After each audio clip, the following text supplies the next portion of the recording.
Halo teman-teman, salam kenal aku Fikri. Spesial di video kali ini kita akan bahas dan sharing-sharing lagi seputar beasiswa. Dan di video kali ini aku akan sharing kepada teman-teman terkait tips dan juga trik atau hal-hal apa aja sih yang perlu dipersiapkan atau dilakukan untuk kemudian teman-teman ini bisa lolos di tahap seleksi administrasi beasiswa. Nah, jadi teman-teman, seleksi beasiswa itu memang banyak sekali tahapannya. Ada di tahap administrasi, itu juga kadang di skolastik, sama di tahap wawancara. Dan berarti gitu ya, di tahap administrasi ini adalah kebanyakan itu merupakan salah satu tahap awal untuk kemudian bisa menentukan gimana kita ini bisa lanjut atau tidaknya di kemudian atau di tahap seleksi berikutnya gitu. Nah, makanya di sini juga nggak bisa dianggap remeh. Jadi semuanya ini harus benar-benar dilakukan sebaik mungkin dan semaksimal mungkin. Jadi teman-teman harus simak nih terkait apa aja sih tips dan juga triknya atau hal apa aja yang harus kita lakukan untuk mempersiapkan di tes administrasi beasiswa. Langsung aja teman-teman, untuk yang pertama yang perlu kita lakukan pastinya adalah kita harus cek berkas apa aja, dokumen apa aja yang perlu kita siapkan atau yang perlu kita cantumkan untuk kemudian nanti kita kirimkan atau kita apply di beasiswanya.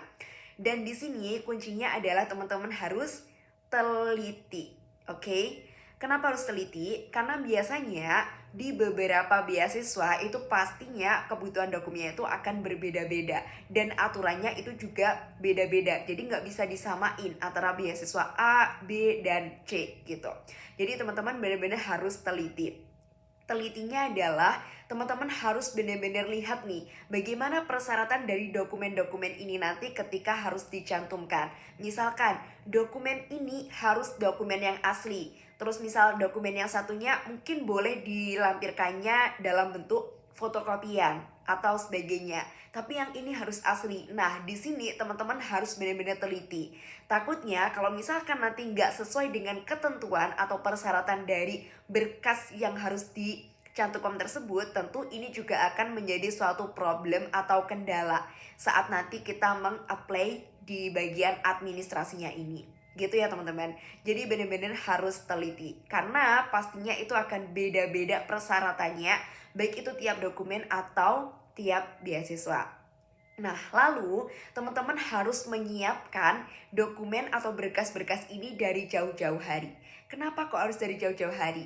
Karena pastinya kadang itu saat kita mau daftar beasiswa itu si webnya atau apapun itu kadang ada juga yang down dan sebagainya. Nah, makanya teman-teman baiknya itu mempersiapkannya dari jauh-jauh hari. Biar pada saat teman-teman mau apply, teman-teman mau kirim, itu semuanya sudah benar-benar siap dan bisa kita cek berulang untuk kemudian bisa terdeteksi kira-kira mana nih yang kurang atau mungkin mana yang masih salah, kita masih memiliki waktu untuk kemudian membenarkannya. Lalu yang ketiga, kalau misalkan nih teman-teman daftar beasiswanya itu melalui online. Nah, jangan lupa untuk membuat format dari dokumennya ini menjadi PDF. Agar apa? Agar tidak seperti rancu gitu ya teman-teman kalau bahasanya tuh. Agar tidak kayak gak tercecer gitu. Karena kalau udah PDF itu pastinya kan udah kayak paten, sudah di sini gak bisa beralih-alih. Nah, makanya biar agar lebih rapinya itu teman-teman bikin formatnya itu menjadi format PDF saat share atau saat mengirim persyaratannya itu. Namun di sini juga perlu dilihat lagi. Kalau misalkan di persyaratannya itu dikirim filenya itu bukan dalam bentuk PDF atau mungkin hanya dalam Word saja, maka teman-teman juga harus menyesuaikan. Nah, makanya itu tadi balik kembali bahwa saat pengiriman ataupun saat penyiapan dari berkas-berkas ini harus benar-benar teliti terkait apa saja syarat-syaratnya dan bagaimana nanti cara pengirimannya.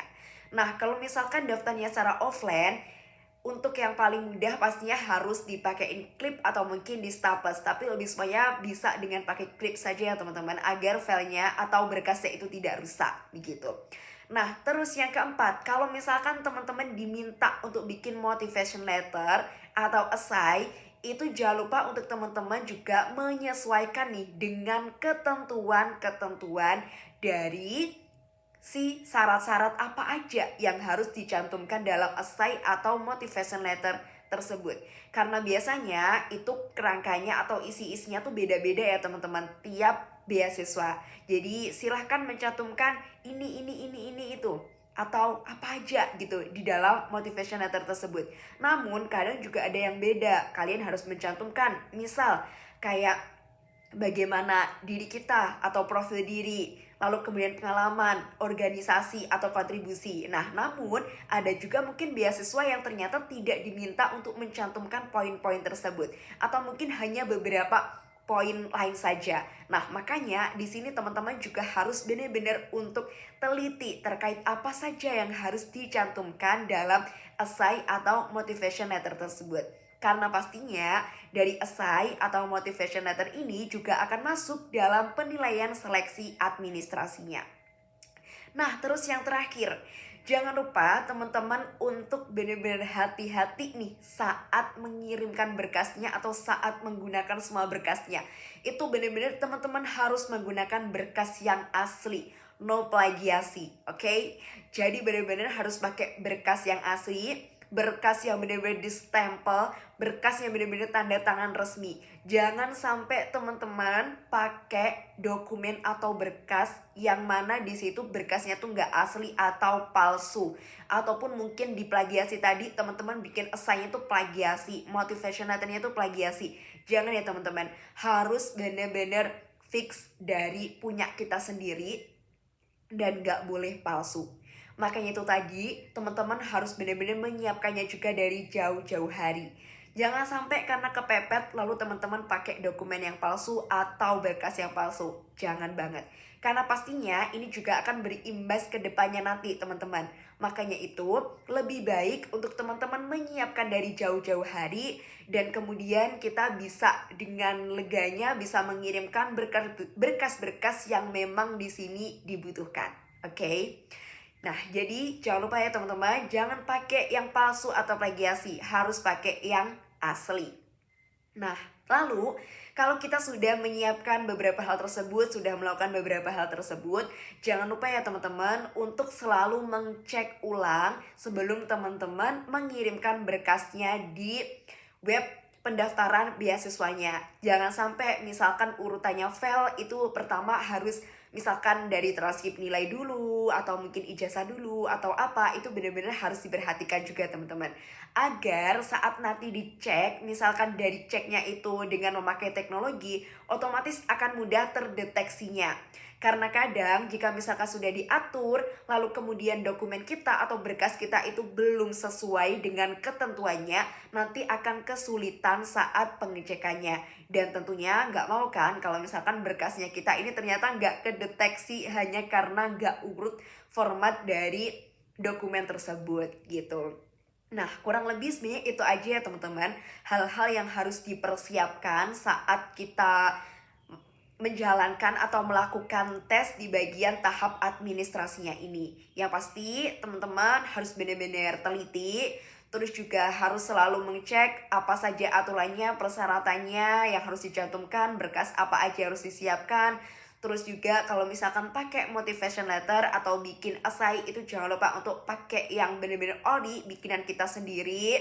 Terus juga untuk berkas-berkasnya jangan lupa harus pakai berkas yang asli dan jangan yang plagiasi. Oke, kiranya cukup sekian teman-teman, semoga bermanfaat. Dan untuk tips dan juga trik selanjutnya, sampai jumpa di video selanjutnya. Dan kalau teman-teman mau tanya-tanya, boleh banget bisa DM aku di Instagram. Bye-bye.